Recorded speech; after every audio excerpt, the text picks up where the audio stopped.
students. Before we start, I would like to ask you just a couple of questions. May you please let me know if you are already aware about the about such tools as Jira, Confluence, Jenkins, so all these three tools. Could you please write in comments?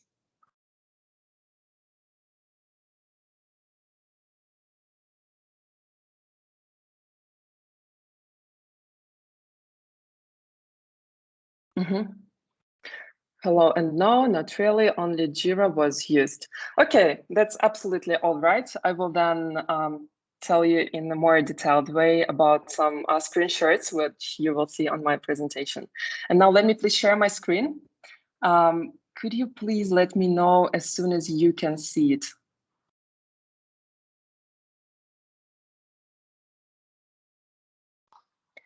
Just tell me, please, something because I cannot see our comments. Yeah, we can see it. Okay, amazing. So then let's start. Let me please tell you just a few words about myself, as well as about our today's topic. My name is Anastasia. I've been working as a project manager for more than 3 years. I'm also a certified Scrum Master, and I am currently about to pass Agile Practitioner exam. Today we will discuss one of the most useful and I believe interesting topics, which you will definitely need within your career, which is Agile basics. So what is it and why do we need to use it? Here on this slide, you can see my email as well as my LinkedIn profile link. If there are any questions, please feel free to text me. I will always write you back. Let's start with a very basic question. Why do we need a specific approach for running projects?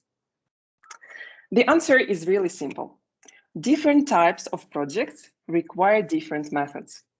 In our everyday lives, we continually customize our behavior depending on the situation, don't we? So, for example, we choose what information to communicate and how to present it based on our audience. We don't approach every issue we face in the exact same way like a robot. No, instead, we adjust our methods to be most effective for each situation. The same concept applies to projects, and some projects, especially knowledge work projects, which we will discuss in a more detailed way a bit later, in a fast-moving, complex environments, call for an agile approach. So first, let's discuss a little history that will help us to set this scene. Initially, humans wandered the earth as hunter-gatherers. I hope you all know about it, but just a few words about history. When people started planting crops and herding animals, it changed society dramatically. This was the agricultural revolution. As a result, people wandered less and they lived and worked in one place. So, one more time, as a result of agricultural revolution, people started to live in one place. The next big transformation came with the development of machines and factories when people left their farms and villages to move into cities. This was the Industrial Revolution, which eventually led to the development of many classic project management tools and concepts. So Industrial Revolution was the second one. And now, guys, we're living in the exciting age of the information revolution. This revolution is focused on information and collaboration. It places value on the ownership of knowledge and the ability to use that knowledge to create or improve goods and services.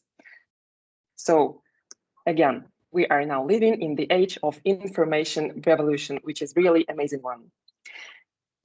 The information revolution relies on knowledge workers. What does it mean? So these are people with subject matter expertise who communicate their knowledge and take part in analysis or development efforts. Knowledge workers are not only found in the IT industry, as people used to think.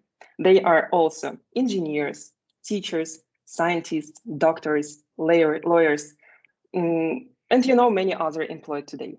So again, knowledge workers are those who have any kind of expertise and can share it with the others.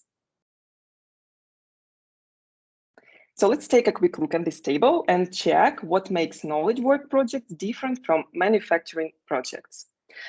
Here you can see some points of industrial work projects on the left side, and on the right side of knowledge work projects. Just to provide you with a bit more visibility, you can see the pictures. So this is a representative of industrial work projects, and this is of a knowledge work projects. Here you can see that work is visible. I think it's obvious why. And for knowledge work projects, the work is invisible. Just try to imagine a teacher who provides our children any kind of knowledge. His or her work is invisible. Then work is stable, work is changing. For industrial work, emphasis is on running things, more structure with fewer decisions, while for knowledge work projects, emphasis is on changing things and less structure with more decisions. We will definitely discuss these points in a more detailed way later, but for now, just try to relax and listen to me. So for industrial work, command and control. For knowledge work projects, autonomy. So this is my favorite point. For industrial work, strict standards. For knowledge work projects, continuous innovation. For industrial work, focus on quantity. For knowledge work projects, quality. And for industrial work, measure performance to strict standards, while for knowledge work projects, continuously learn and teach. So when knowledge work projects became more common, people found that the communication and collaboration involved in these projects made the work more uncertain and less definable than industrial work. For example, if you try to explain your grandmother, what do you do as a developer? She will most probably re-ask you again, because for that generation, invisible work is not so understandable. I guess you know what I mean. And as people try to apply industrial work techniques to knowledge work projects, project failures increased. So that's absolutely predictable. Agile methods were developed in response to this problem. This new initiative began in the software development field, but is now used in almost all kinds of knowledge work projects. So you can even meet it at schools, at the universities, everywhere. And the development of Agile methods took place over many years and was done by different people, of course. And as a result, Agile has multiple methodologies that use different terminology. For example, Scrum, which is one of Agile frameworks, calls its time-boxed dev effort sprints, while extreme programming calls them iterations. We will discuss the terminology in a more detailed way a bit later. All right. Although there are a lot of tools, practices, and concepts, learning them all doesn't mean to be agile. Agility really involves adopting a new mindset, and I would like you to understand what does it mean. I could tell you even more. As soon as you start working with Agile, your life mindset will most probably change as well, and it's absolutely amazing. So you will try to use iterative approach while decorating your apartment for Christmas, for example, or you will make small retrospective sessions every new month or several, depends on you, a kind of self-consciousness. I really believe being agile means use wise approach for everything that we plan. And things complete being chaotic when you know how to manage the process to achieve your personal goal. Now let's take a look at this scheme with the explanation of being agile and doing agile. So this is really very simple. I will now explain you how it works. The correct way of to adopt agile is shown on the left slide, on the left side of this slide. Here we start by internalizing the agile mindset, and then we use those principles to guide our selection and implementation of agile practices. We start with a good understanding of why we are using the practices, which in turn helps us to understand how to use them most effectively. I don't really know whether this approach works for everyone or not, but for me personally, everything goes more smoothly if I know the answer to the question why. So before starting doing something, I need to know why do I need to do it. It's so easy and it's so obvious. Before creating a new report, I need to know why do we need it. Before asking my team members to start implementing a new feature, I need to know why do we need this new feature. So the same works with Agile. Before using it, we need to understand why, and only after that how. That's how it should work. And the right side of the page represents a team that decides to adopt Agile practices, such as, I don't know, daily stand-up meetings or short iterations, but without understanding what these practices are designed for. Here, we jump directly into the how of Agile without first understanding the why. You know, this is a common problem in Agile adoption, and I highly recommend you to ask yourself a question, why, before start doing something. Based on this scheme, people sometimes use the term left to right adoption as a shorthand way of saying teach Agile value first. Another key difference between the Agile mindset and traditional project manager is the Agile or inverted triangle of constraints. So it sounds a bit complicated, but it's really easy. I will now explain you. This reversal of the traditional triangle means that Agile teams allow scope to vary within the fixed parameters of cost and time. In other words, we aim to deliver the most value we can by X date within X budget. Knowledge work projects are characterized by experimentation and uncertainty, and the end product can be refined forever. This is why we need to determine acceptable operating boundaries, which usually take the form of cost and time constraints. For example, let's say we are developing training materials for a course on short story writing. For a project such as this, we could continue adding and tweaking our lesson material and exercises indefinitely. Instead, we need to get to an acceptable performance point and then have to have the discipline to stop.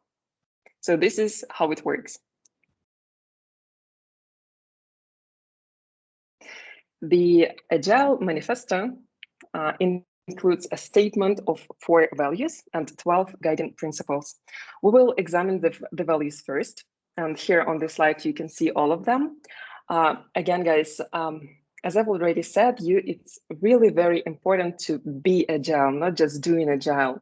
And how to be Agile in a development sphere.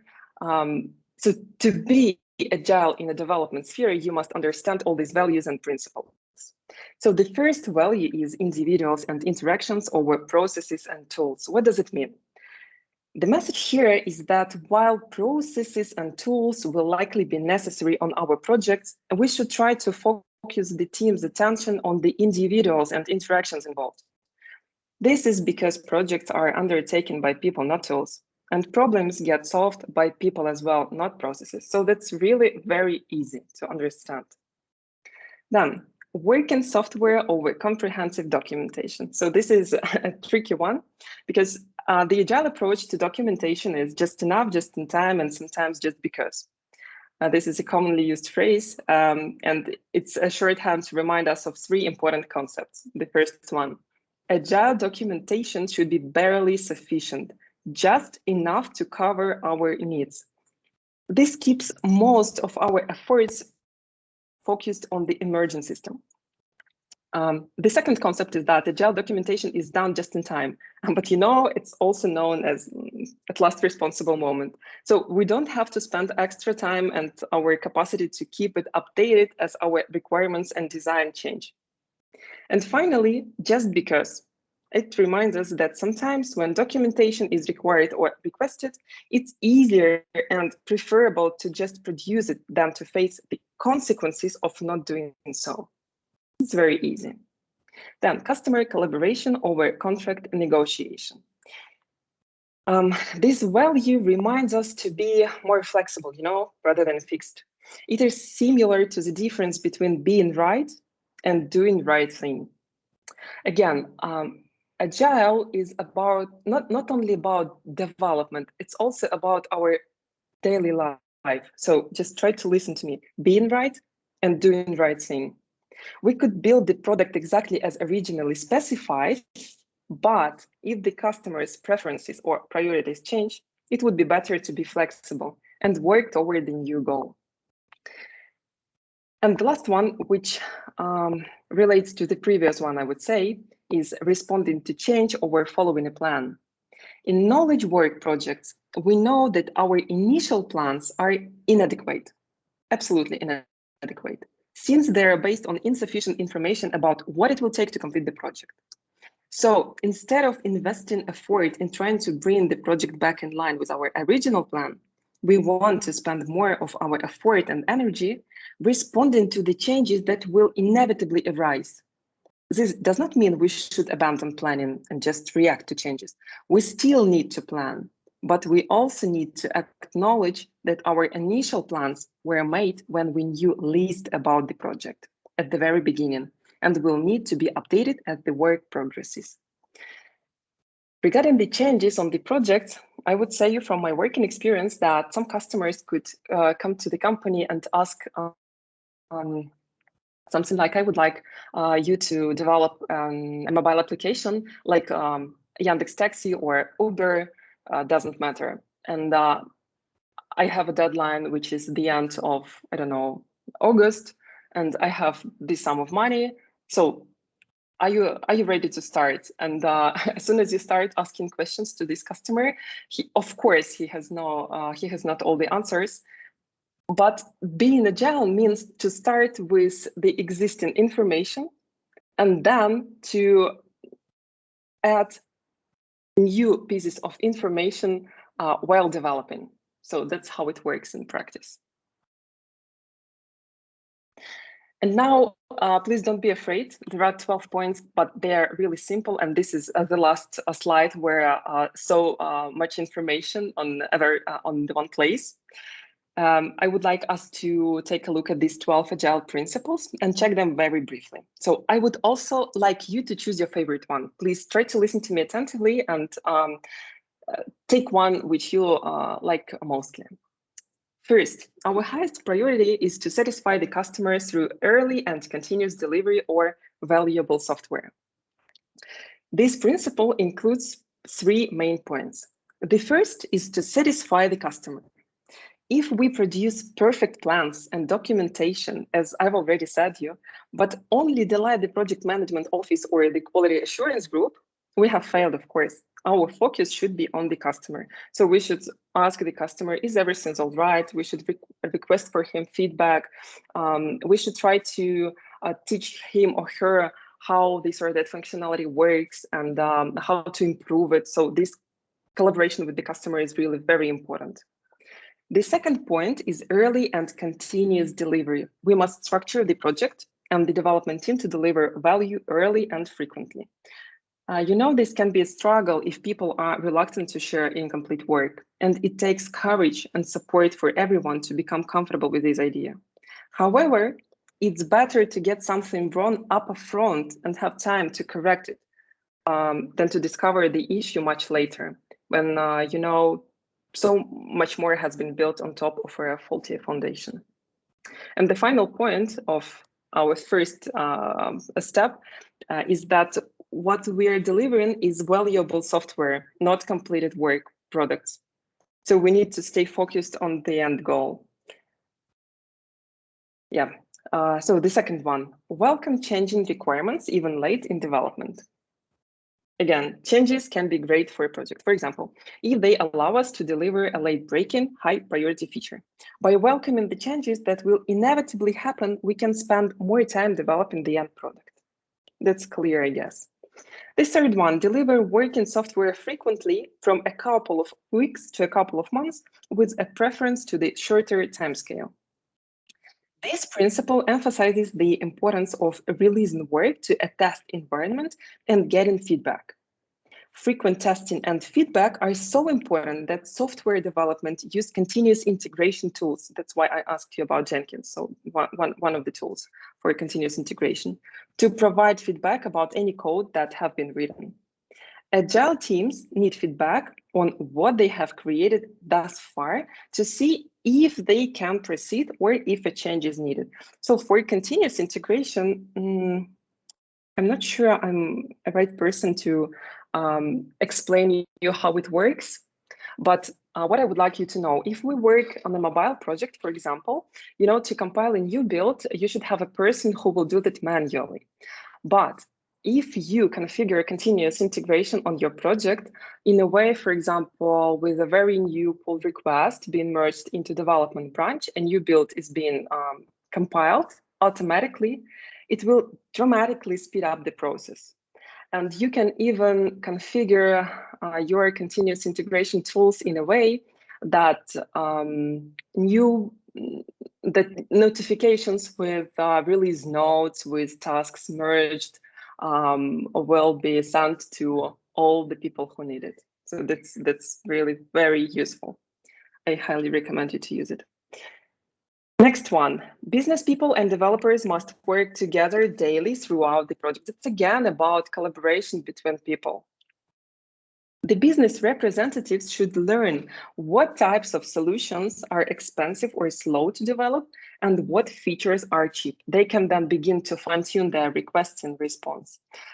Especially that concerns work with the design teams, because again, from my working experience, designers are excellent in creating amazing prototypes in Figma. Figma is a tool for just creating design.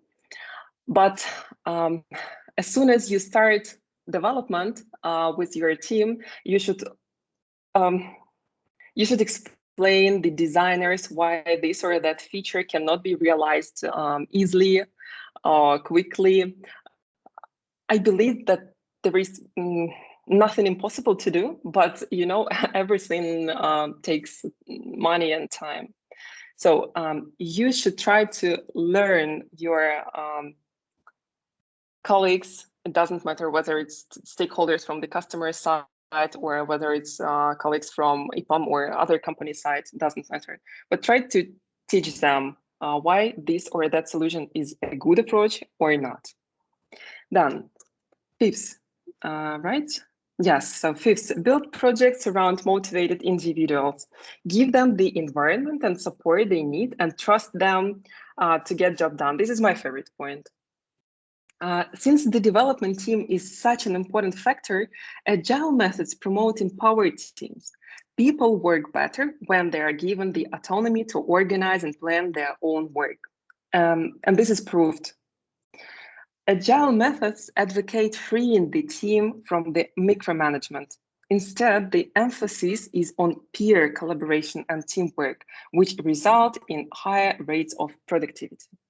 Then the most efficient and effective method of conveying information to and within a development team is face-to-face conversation. I know it's coronavirus on the streets, but nevertheless, we can use our cameras while working all together. This is very important, guys. While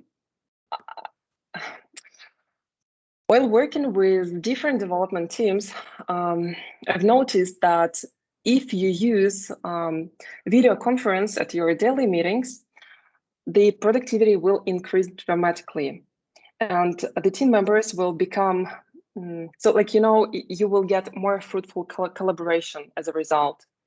I highly recommend you to use it. And in face-to-face conversations, questions can be immediately answered instead of just parked with the hope that there will be a follow-up explanation. Then working software is the primary measure of progress. I guess that's absolutely clear. I won't even stop on this one. Agile processes promote sustainable development. The sponsors, developers, and users should be able to maintain a constant pace indefinitely. Again, instead of long, intense development periods, Agile methods recognize the value of sustainable pace that allows team members to maintain a work-life balance. A sustainable pace is not only better for the team, it benefits the organization as well. Because long work days lead to, resignations, which means the organization loses talent and domain knowledge. Hiring and integrating new members into a team is a slow and expensive process. So We should work in a normal working day. Then continuous attention to technical excellence and good design enhances agility. That's easy and absolutely understandable, I believe. Then simplicity is essential. And here I would like to stop us because in just try to understand it. In the software world, up to 60% of features, 60, that are built are used either infrequently or never.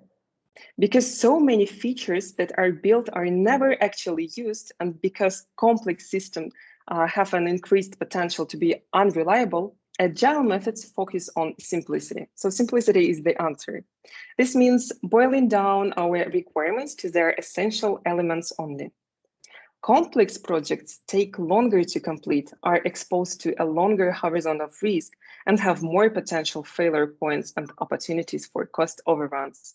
Therefore, agile methods seeks the simplest thing that could possibly work and recommend that this solution be built first.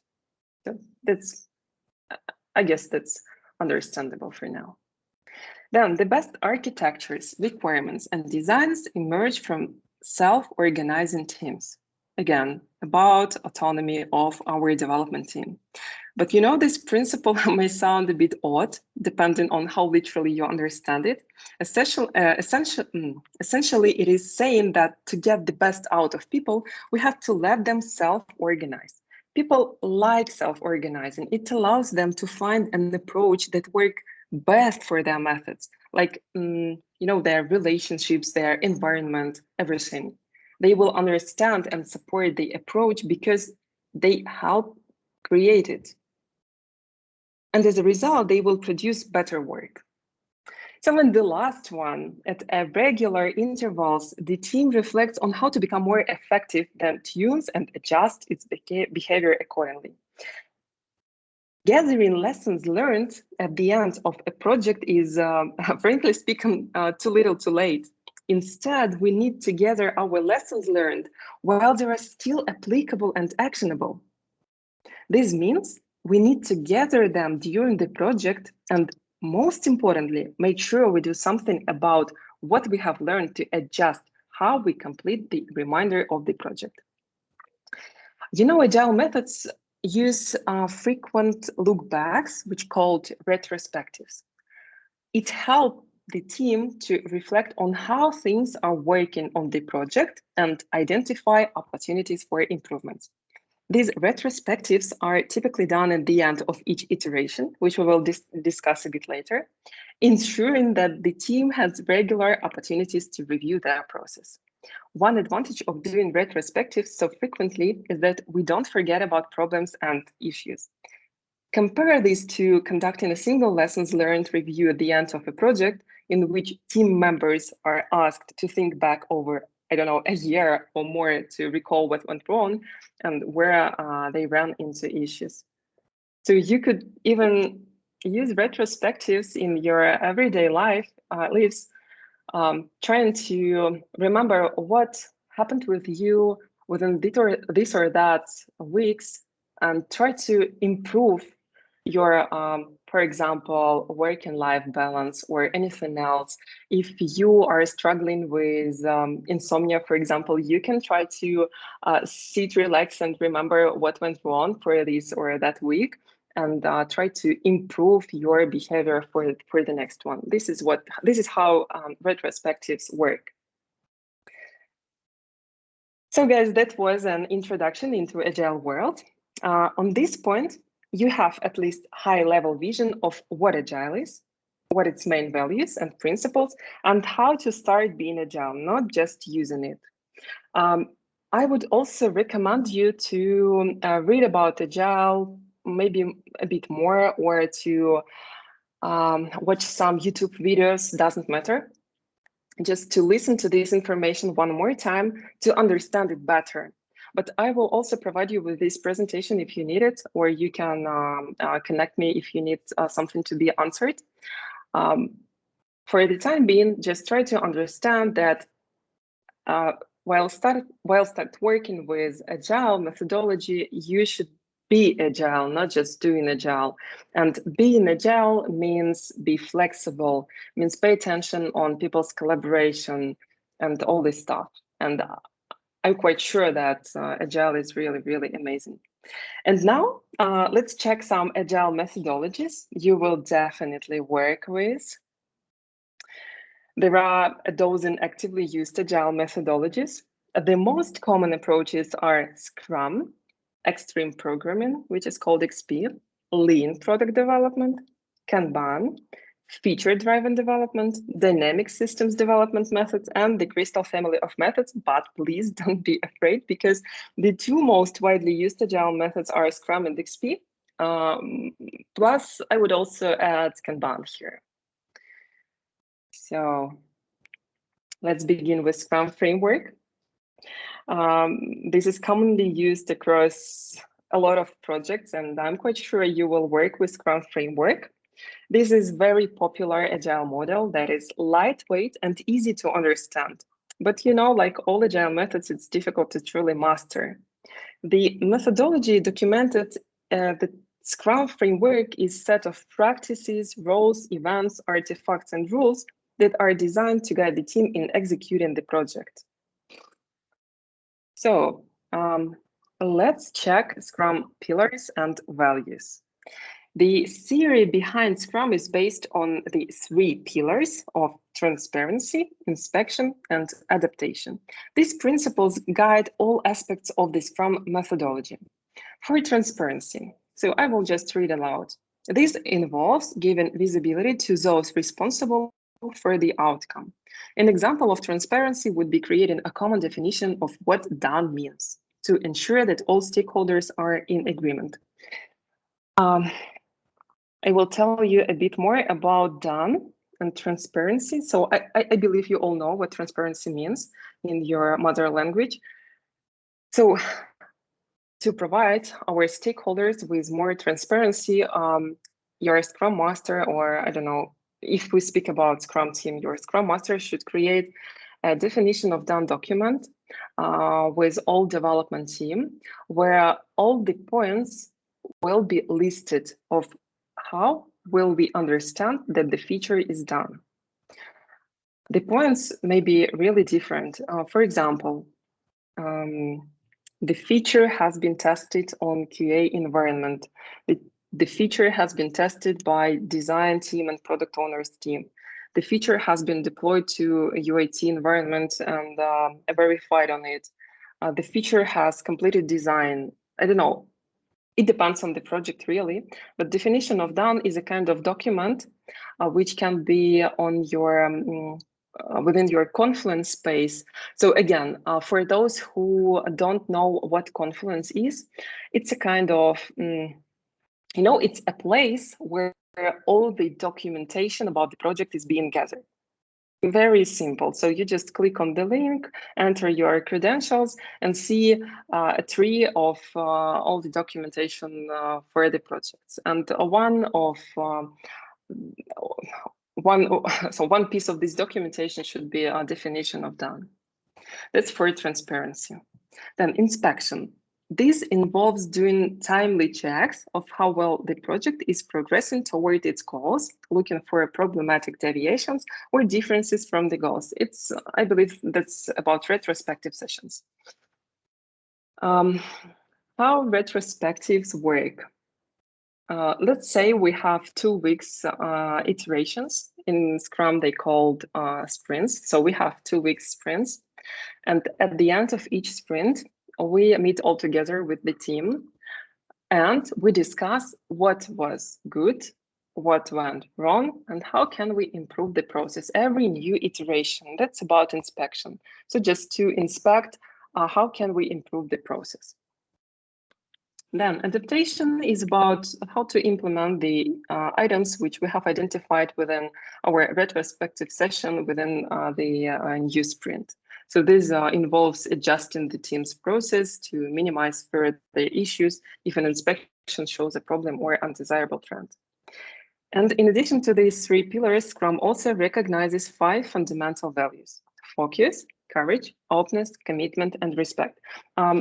I don't think you should remember them by heart, but I would like you to listen to me and just understand what do they mean. Focus, so we should focus on the work which we're doing right now. Courage, we should have enough courage to say if we cannot do something or if we failed with something. Openness, we should be openness with any ideas or I don't know, if we see that there is an issue on the project, we should be courage and have and be open to the team to share our vision and concerns with the others. Then commitment, it's about commitment to work and respect. Again, it's about relationships between people. So you should respect all who you work with. So, but you should, of course, you should respect all the people in the world. But anyway, that's about Scrum here. Good. So, and now I will explain you how Scrum works. Let's start with a sprint. As I've already said you, a sprint is a time-boxed iteration of 1 month or less in which the team builds a potentially releasable product. I would like to emphasize here that I have never seen any Scrum teams which used 3 or more weeks iterations. All of them used either 2 weeks sprints or 1 week sprint.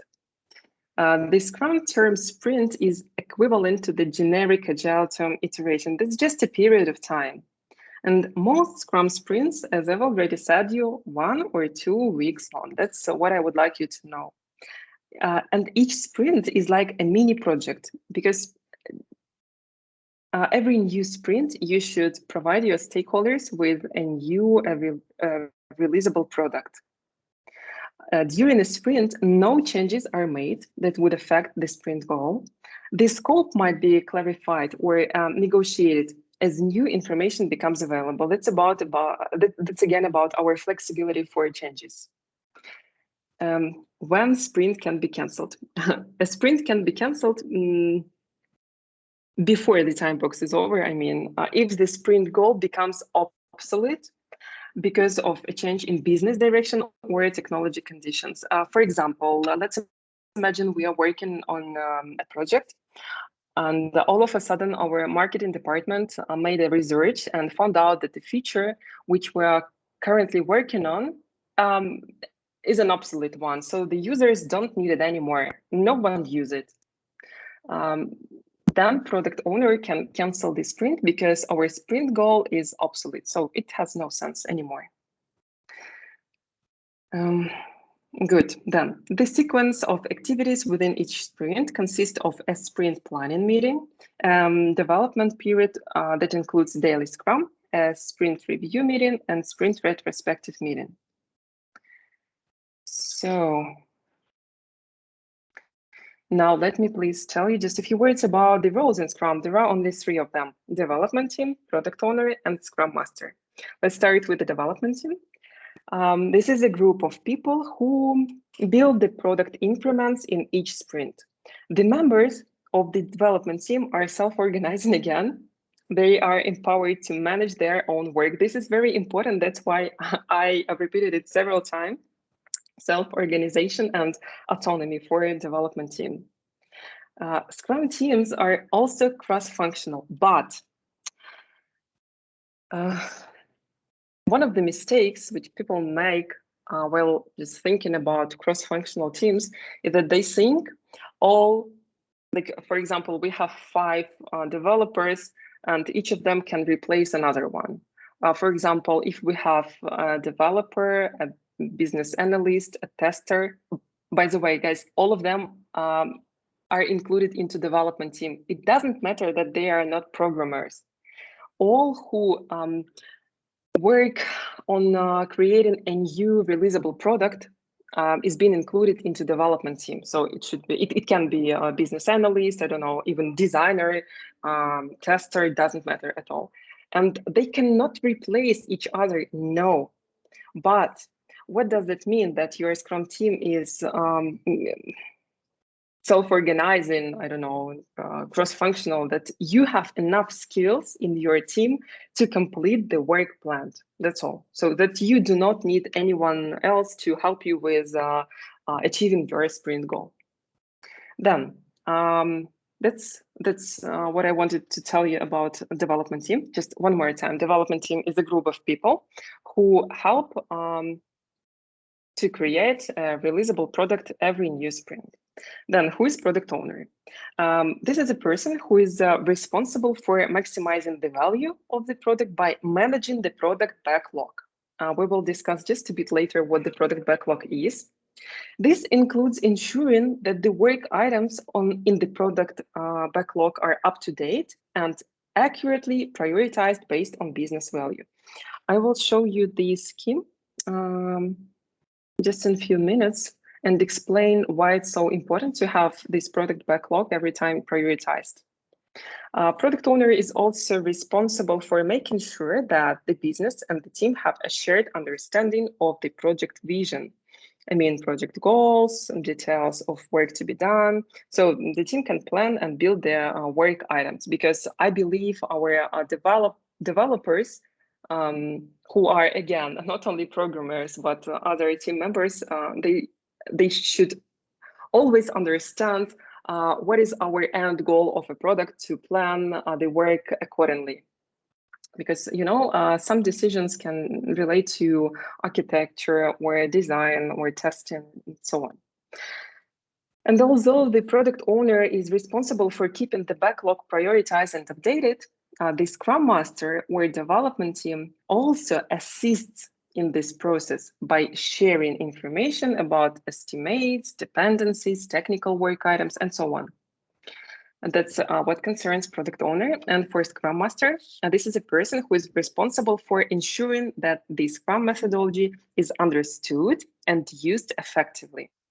This person is a servant leader to the development team, removing any impediments to their progress, facilitating their events. I mean, these meetings, which I've just mentioned, daily stand-ups, sprint planning meetings, retrospectives, sprint reviews, and coaching the team members.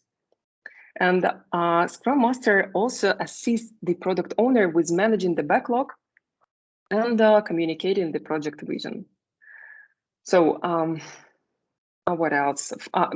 By the way, Scrum Master serves the organization as well by facilitating its adoption of Scrum, because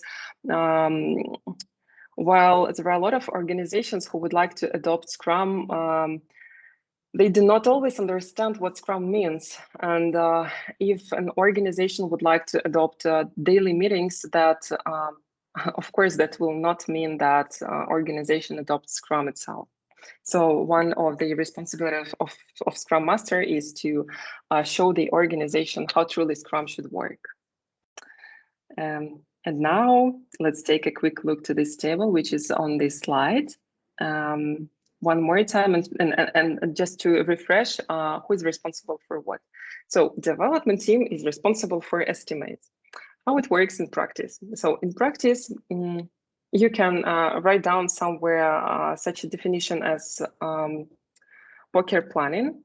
What poker planning is, it's a kind of event where all the team members are being gathered all together, and then one of them, it's usually either a Scrum Master or a business analyst or a product owner, just refresh the knowledge about this or that feature, and then everyone should estimate it.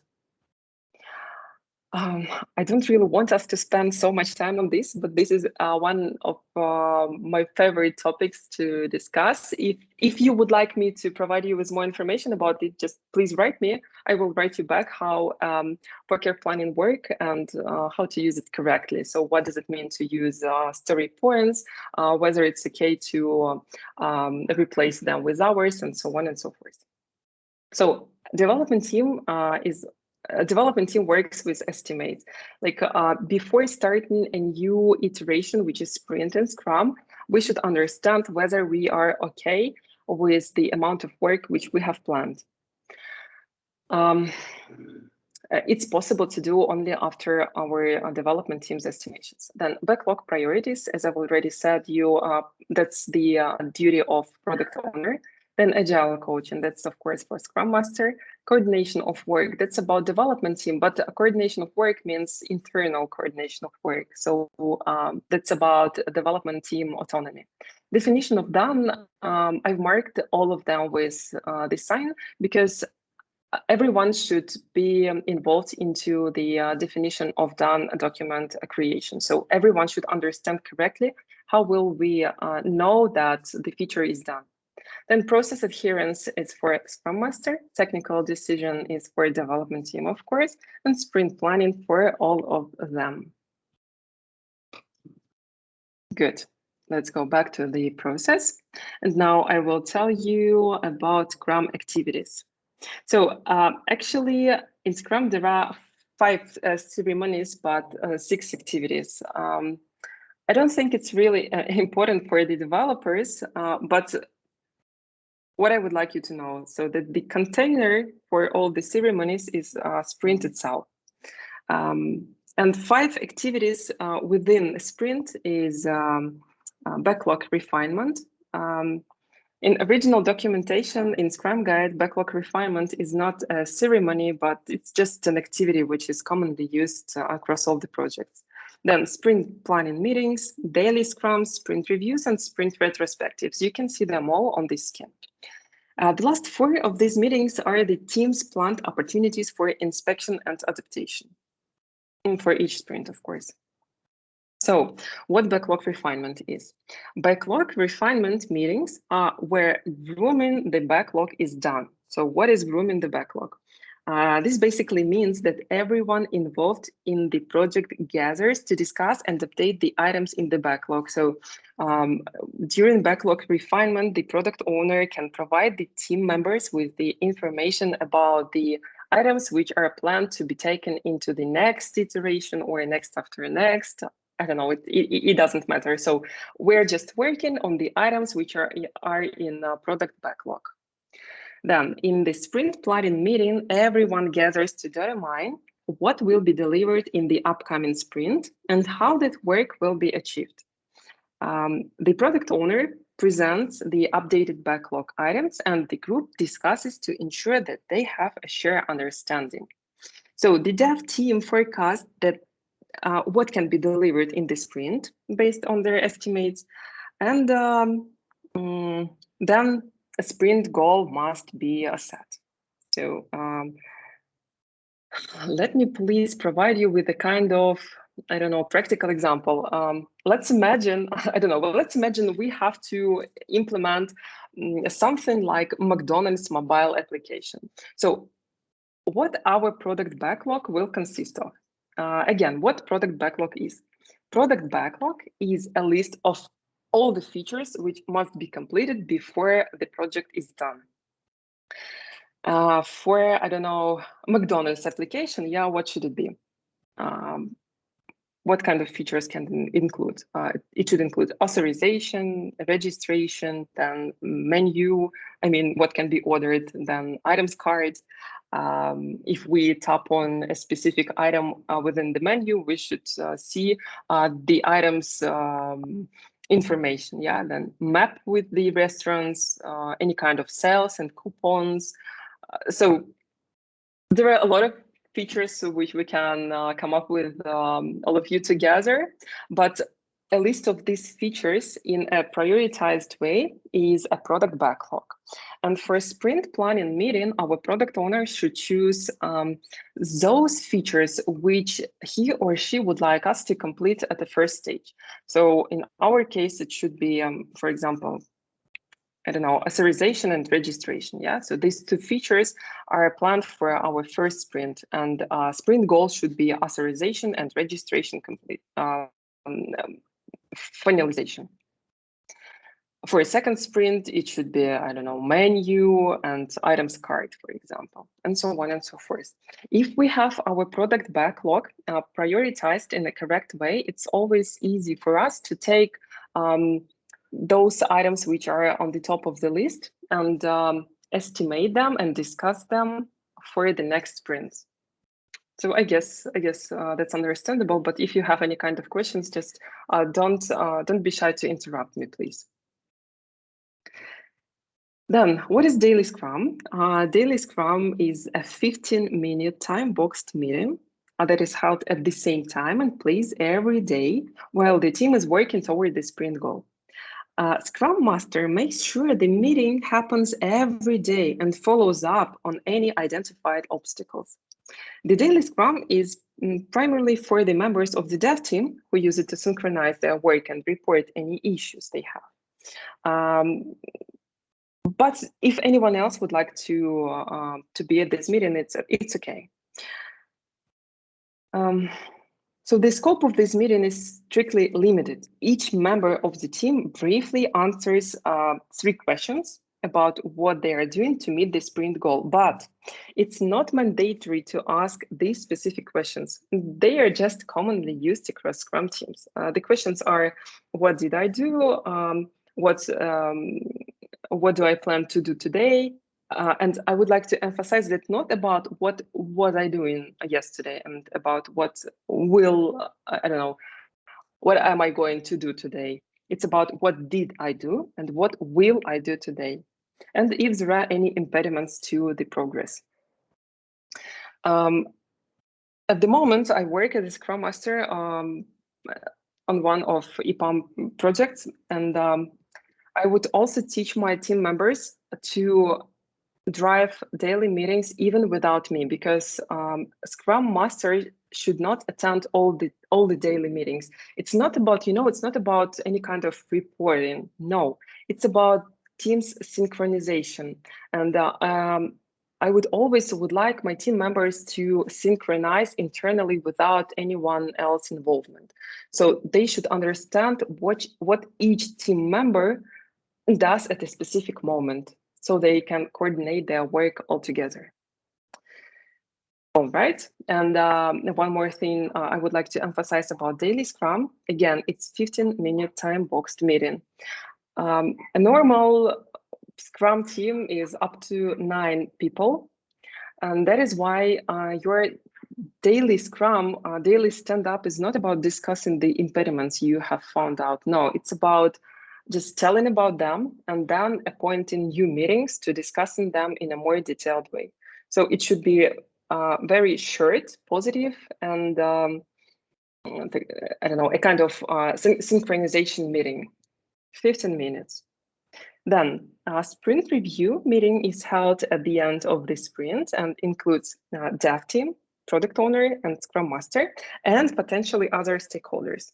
And in this meeting, the team demos the increment and gathers the feedback for future adaptation. So that's a kind of, some Scrum teams make a sprint review as a kind of demo, but that's not only about demo session, it's also about gathering the feedback, because it's very, very important. At sprint review meeting, the product owner inspects the work to see whether it's acceptable, deciding of our definition of done document. And then the team and the product owner discuss the increment and the remaining items in the product backlog. So together they make any changes needed to the backlog and decide what to work on next. After the sprint review, but before the sprint planning, so you can see it here, the dev team holds their final inspect and adapt activity for the sprint retrospective. Although others may be invited to participate, this meeting is primarily for the dev team and their Scrum Master. This is opportunity to gather lessons learned and look for opportunities for improvement. I would also like to tell you that sprint retrospectives are not only about gathering all the information about what was well, what was wrong, and so on and so forth. It's also about our internal collaboration and letting people know more about yourself. For some retrospectives, I use interesting games, questions, so a lot of different kinds of activities to teach the team members to work closely all together, to know more about each other. They can even share their social networks links with each other. And when work is not so boring and is not so standardized within your development process, everything is being, I don't know, everything is shining bright and everything is really more interesting. So that's about retrospectives. That's a very, very interesting activity. Good. So again, just let's take a look at this scheme one more time, very briefly. Let me please go with you one more time. So we have a product backlog, which is the list of features. It has to be in a prioritized way. This is a duty of our product owner to have the features in a prioritized way. But our Scrum Master and developers, who are not only the programmers, but also all the team members who are involved into the increment creation, they should help the product owner to prioritize the product backlog items. Guys, 1 second, please.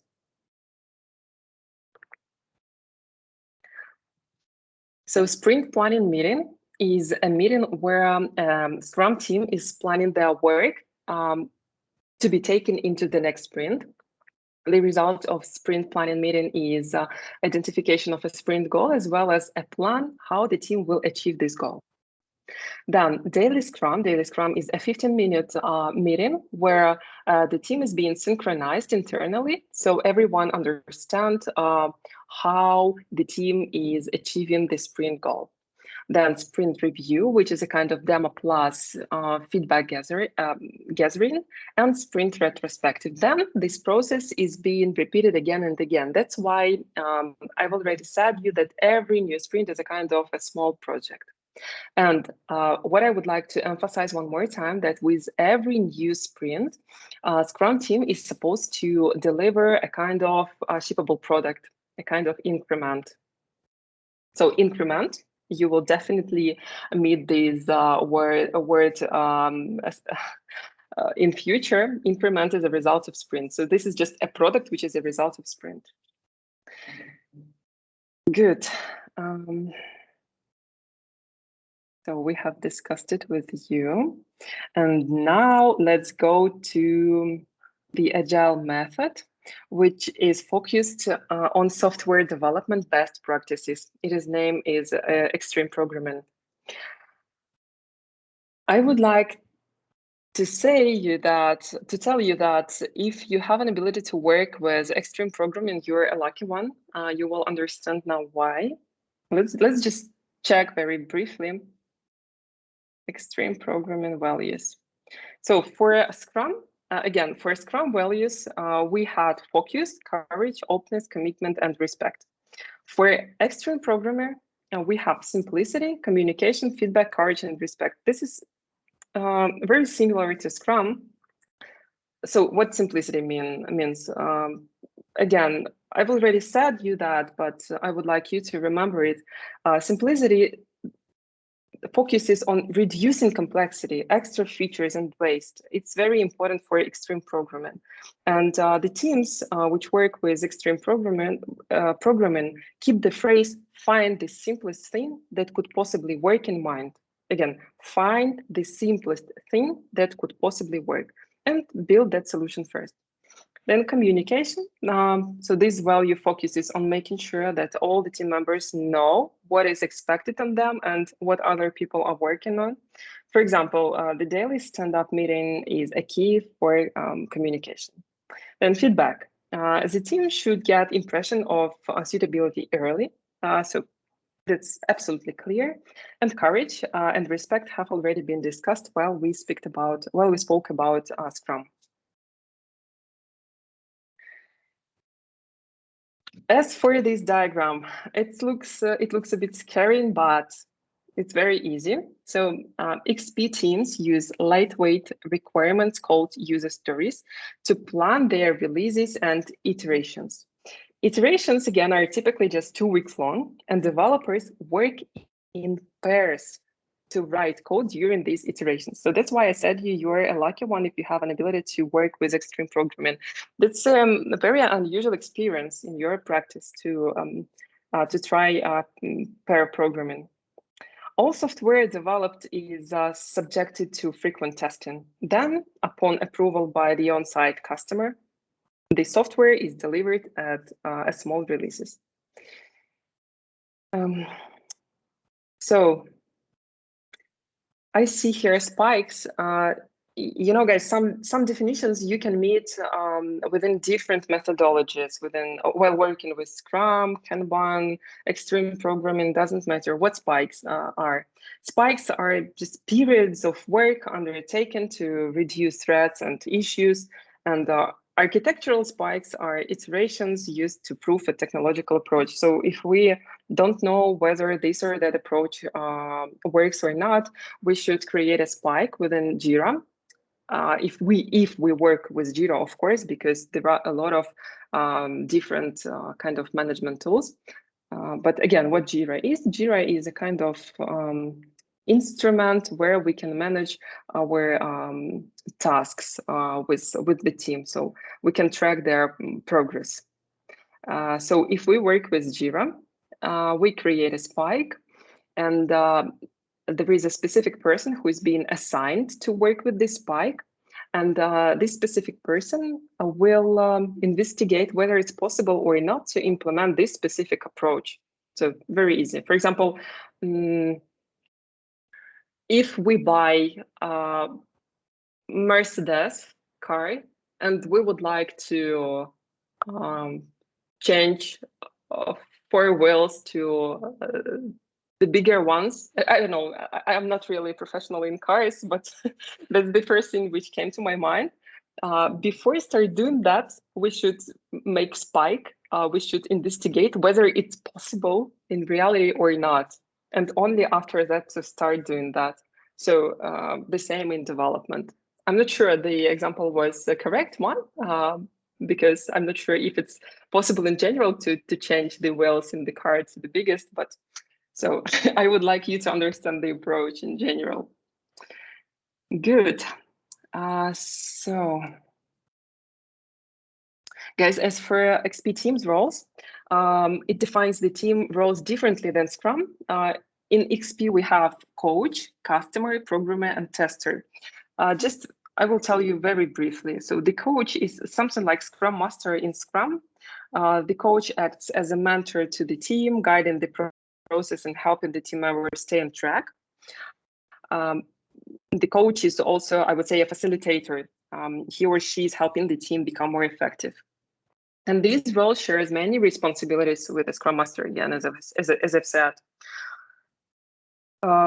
So the customer is something like the product owner in Scrum. It's a business representative who provides the requirements, priorities, and business direction for the project. Then the programmers, here we don't have the developers, we have the programmers, exactly. These are the developers who build the product by writing and implementing the code for the requested user stories. So again, what user stories are? This is just a piece of functionality. So for example, authorization is a user story. As a user, I would like to authorize into the application, so I have a possibility to use all the functions. This is a kind of user story. And the testers, which we do not have in Scrum, the testers provide quality assurance and help the customer define and write acceptance tests for the user stories. I would say that this role may also be filled by the developers, I mean the programmers, if they have the required skills. So I know I live in Minsk, and I know that in Minsk there are some companies where there are no managers and no testers because the developers do their work themselves. So they are so highly qualified that they are not needed to be provided with any kind of extra expertise for their teams. All right, so this is core XP practices. There are certain of them. We won't discuss them as it may take too much time, but I highly recommend you to familiarize yourself with each of these practices at your spare time. If you need some of them to be clarified, please don't hesitate to contact me. I will always write you back with the answers. Maybe you have a question for whether we should use them all. The answer is yes. So if you investigate each of these practice yourself, you will realize that they are very obvious and easy to use. Okay, so let me please take a look at how much time did we spend. It's more than 1 hour. I know that you are all a bit tired, and that is why we won't stop with each of these practices right now. So last thing I would like us to discuss today is Kanban. Kanban, is a Japanese word meaning signboard. The signboard, or a Kanban board, as it's called, plays an important role in the Kanban methodology. This board shows the work items in each stage of the production process as defined by the team. And before we start speaking about Kanban, I would like to share again my working experience with you guys of when Kanban can be used. You can start with Scrum. You can start with Scrum boards, with sprints, with 2 weeks sprints. So you work, and then you are about to go live. So the release is somewhere near you, and you should start UAT process. And at this period of time, you could go for a Kanban methodology, a Kanban method. The difference is that you do not plan the iterations anymore, but you have, I will show you now. So I have some just examples on the slides. So this system, the system is on Kanban, is that we have several columns, and as you can see, only a certain number of slots are available for each column on the Kanban board.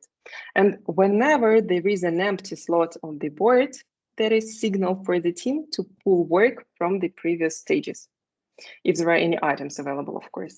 So work is continually being pulled from the left side of the board to the right one. Here you can see just very simple example of a Kanban board with 3 columns: to do, in progress, and done. You can have the same columns in your Scrum process, but again, here the principle is that you have a limit for each column.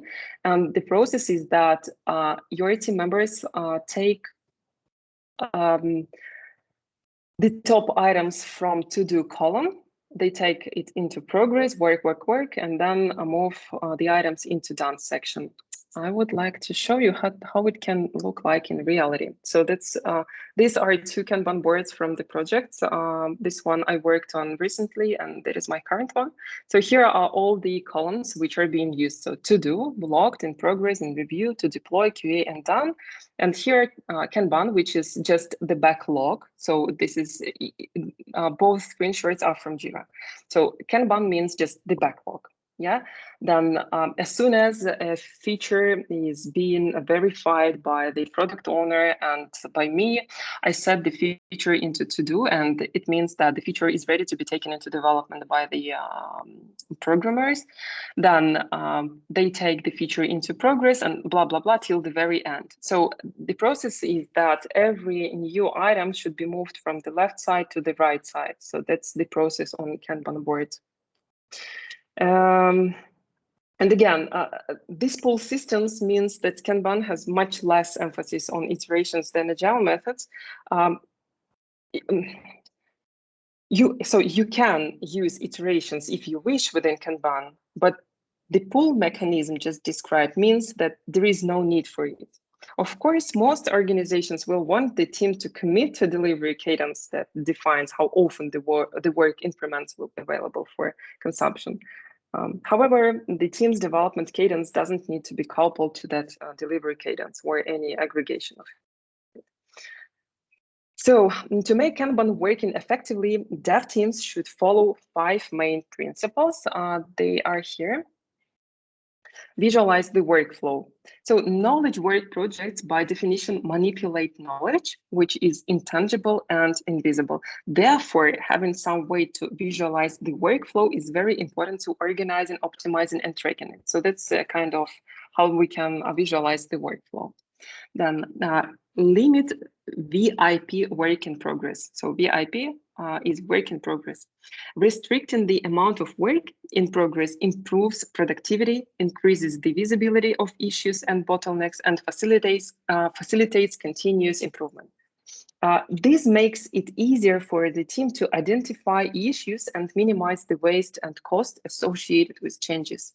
It also results in a steady pool of work through the development efforts, since new work can only be moved forward as existing work is completed. Then manage flow. By tracking the flow of work through a system, issues can be identified and changes can be measured for effectiveness. Then make process policies explicit. It is important to clearly explain how things work so the team can have open discussions about improvements in an objective rather than an emotional or subjective way, and improve collaboratively. So that's what concerns Kanban board. And so the last thing I would like to talk today is VIP limits in Kanban. Basically, again, I've just mentioned VIP, but basically this term refers to capping the number of items that can be in a given state of progress, as defined by the columns on the team's Kanban board. Once the limit at the top of a column is reached, no new items may be moved into that column until another item is moved out. So, for example, if we have maximum to do for maximum 24 to-do column, we won't be able to move new items from the backlog into the to-do until we take out some of the existing ones. It's very comfortable to work with these limits. So on this slide, we see the team's backlog in the first column. And the second column shows that there are 3 user stories currently selected for development, which is fine since the VIP limit at the top of that column is 4. So you can see it here. Backlog is unlimited, and for to do it's 4. The development acceptance columns also have VIP limits, 3 and 2 respectively. So you can see it here. Good. So why is limiting VIP so important? This is the last slide on our today's presentation. The reason is that lowering VIP actually increases a team's productivity. It speeds up the rate at which the work is completed. If that claim seems debatable, the relationship between work in progress and productivity has actually been proven mathematically. This law says that the duration of queue, how long it will take to complete the work, is proportional to its size, how much work is in progress. In other words, teams that limit their work in progress will get their work done faster. And that's about Kanban board. Good. Guys, I really appreciate time you spent for our today's presentation. Please let me know if there are any kind of questions.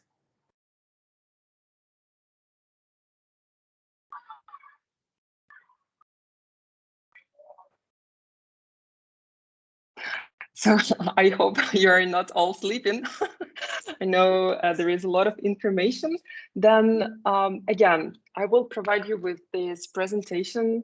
And if you have any kind of questions, please send me your email, send me to email these questions or to LinkedIn profile, doesn't matter at all. I will answer you back.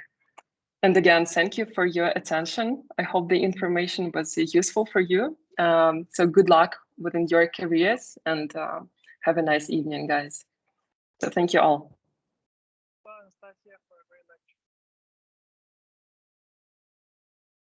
Bye-bye.